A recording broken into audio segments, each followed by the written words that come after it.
And former Patriot James Harrison, you can help us with this question. Can the New England defense be fixed? I think the New England defense can be fixed because I believe in Belichick. I believe he'll go and he'll get those guys together. He'll get them playing better.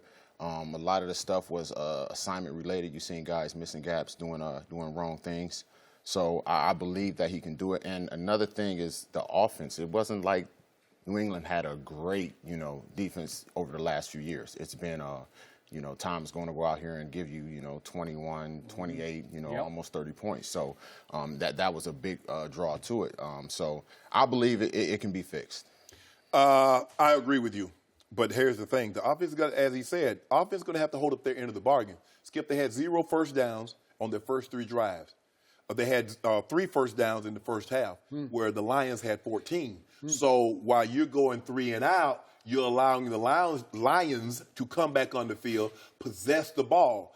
Even when they're not getting points, they're possessing the ball, keeping you off the field, keeping you out of a rhythm. And if you think about it, last year, the first 4 games, they gave up more points than at any time under the Belichick era. From that point on, they were number 1 in scoring defense. They were still giving up a lot of yards, but you don't lose games by giving up yards. You lose games by giving up points. So they were keeping teams out of the end zone. The way they're going to have to do this is the way they've always done it. Tom Brady go out there and he gets a big lead. He forces the team to be one-dimensional, which is throw, and not be able to run the football. Because over the last couple of years, Skip, they've struggled stopping the run. But a team can't run the football if you're behind, a la the Cowboys. You fall behind by 10, 14 points. The days of running your way back into the game is not very good. So with that being said, this defense can be fixed. Like James said, they just have to get in their gaps. Matt Patricia, and I thought this, I didn't think he could win, but I said, he could cause them problems because he went against them every day in practice. He knows the strengths of that offense. Right. And if you go back and watch, I wish everybody could get the all-22 copy, and you watch some of the defensive guys running the routes for the receiver. Right. They're running an option route. The guy's going to go sit up 15 yards over the ball, and he's going to option away, and the DB's sitting there just like this. Like, where you going, bro? I didn't see this. My coaches prepped me. Every time they were supposed to be somewhere, Skip, they were where they were supposed to be. Give the Lions credit. Tom can play better. Tom will play better. And then in turn, the defense will play better. Is it possible the defense could sign this man to play again? Because I think no, it is not possible. Yes. No, it is not possible. Volunteer, please. James Harrison is done. I am very happy and comfortable where I am at. Yeah, he'll be with us. Because I think he might be able to fix this, but I'm not sure if anybody else can who's in that locker room support right on now. the corner now and stop the run from getting outside. I could do that at 50. So, just to be objective, Trey Flowers was out last night and Patrick Chung was out last night, and they're 2 very good players, but we're not talking about Pro Bowl difference-making players. They're just good players. Eric Rowe was out last night. Maybe that was a good thing because he replaced Malcolm Butler in the. He got benched the game before. No, that's what I'm saying. But he was out. He didn't dress last night. So I want to remind everybody that right now, the New England Patriots have given up the 28th worst yards in the league. 28th worst. Their time of possession is 29th worst. Let's see, 2 + 2 = 4, because if you just keep giving up yard, right? You're keeping 12 on the sideline. And what did Slay say after the game last night? Keep them off the field. Our goal was to keep 12 on the sideline, and they did because they won time possession. 39 minutes to 21 minutes for Tom Brady. It's hard to do a whole lot in 21 minutes, and you're right, they went 3 and out, but they were trying to feature their rookie back, who doesn't run with great authority to me. He did not impose his quick will on the Lions defense, which had given up 190 yards rushing at San Francisco the previous week. Right? And it looked like they just took Sony Michel pretty much out of the game early in the game, right? They did. So here's why I'm not so sure this can be fixed. I am seeing a disturbing trend with a guy you idolize and love and revere in Bill Belichick. I'm just seeing a trend that is not healthy. When I see what happened in the Super Bowl, and you were there for that, Your defense gave up 538 yards and 41 points to the backup quarterback for the Philadelphia Eagles. That's not really a backup quarterback. Come on. Okay, well, but he is now the backup quarterback, and he always was the backup quarterback. I love him, but again, Carson Wentz is back, so he is the backup. So, but whatever. So we'll just say to Nick Foles, okay? And then in the opener this year, it was 27-20 New England at Foxborough against a Houston team that all of a sudden doesn't look so rated anymore because they're 0-3 Houston. And that night they ran for 167 yards against that Belichick defense. Then Jacksonville happened. At Jacksonville last Sunday, Jacksonville had 480 yards and 31 points, and Blake Bortles just went crazy, threw for 376 and 4 touchdowns. He has been awful against the New York Giants in the opener, and he was awful yesterday. He was even more awfuler yesterday. They won 9-6. He managed 6 points in that game and had a QBR of 19, scale 0 to 100 in that game against Tennessee yesterday.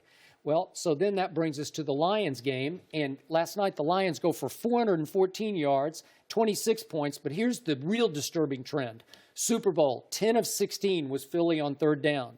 Blake Bortles, 10 of 14 on third down. Last night, Matt Stafford, 7 of 14 on third down. If I add up those 3 games, that's 27 of 44 on third down. That's 61%. That's horrendous for a genius defensive coach, right? Yeah. That just means that more than half the time on third down, your opponent's going to convert. The players still got to play, though. Okay. The players still got to play. I mean, I could put you in the greatest defensive scheme in the world. If you don't go out there and shore up a tackle. What if they're just not good enough? Is that possible? The players got to play. That's what I'm saying. Okay. You got to go out there and do your job. I can put you, like I said, I can put you in the greatest defensive, offensive scheme, whatever it may be. If you don't go out there and execute, if you hit a guy, wrap him up, and you don't get him on the ground, and you let him get another 3-4 yards when you had him short and stopped right here, but you just didn't get him on the ground, that's going to convert. Okay. And that was some of the things that happened. Okay, you know that defense pretty well, and you were watching it closely last night. Are there any difference makers out there? Is there anybody? Because I thought Hightower's return, I thought that was going to be a difference maker. He looked a little like a step slow last night. Yeah, he's out. He just got back from injury. He was out a whole year. Give him time. He was never a Kuechly or Chase. He didn't have that kind of speed. Sean Lee. But here, stop playing. Yeah. But here's the thing: when you look at Sonny Michel, Skip, he would be great if they got a lead and you got a spread backfield. He's the eye back, and you got space. Well, I don't know if he can bang the ball between the tackles. He's just not big enough. But if you look at what he did against Georgia, they spread the formation. They put him in the backfield. So now you got lanes. Trust me on this. My Oklahoma defense not very good last year. Yeah, so that didn't shock me. But see, you're going to have to just outscore. They get a lead, and now you got to play nickel or dime defense to that. And so it's defensive back instead of a D lineman and a linebacker in there. That's going to be a different story.